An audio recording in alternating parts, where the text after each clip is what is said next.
Hello' everyone, কি খবৰ সকলোৰে?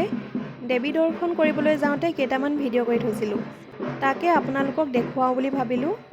এয়া পূজাৰ নৱমীৰ দিনা মই আৰু মোৰ লগৰজনী ৰাতিপুৱাই আহি পূজা মণ্ডপত ধূপ চাকি জ্বলাই ল'লোহি।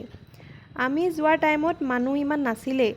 তাৰ পাছত ডিউটিৰ পৰা গৈ মা আৰু ভণ্টিহঁতৰ লগত আকৌ পূজা চাবলৈ বুলি সোণাৰীলৈ ওলাই আহিলোঁ।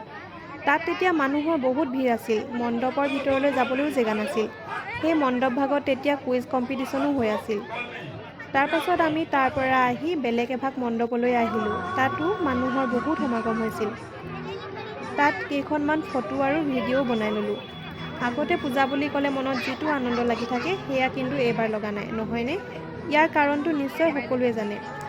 এইবাৰ সকলো মণ্ডপতে জুবিনদাৰ ফটো লগাই থোৱা আছে আৰু সকলোৱে দেৱী মাক পূজা কৰাৰ লগতে জুবিনদাৰ ফটোৰ আগতো ধূপ চাকি জ্বলাইছে। সকলোতে জুবিনদাৰ গান শুনিবলৈ পোৱা গৈছে। আমি সোণাৰীত পূজা চাই আহি পুনৰ নাফুকৰ পূজাথলীত সোমালোঁ। তাত পৰ্দাত চিনেমা দি আছিল। আমি তাত অলপ দেৰি চিনেমা চাই ঘৰলৈ বুলি আহিলোঁ। আৰু আজিৰ ভিডিঅ'টো ইমানেই।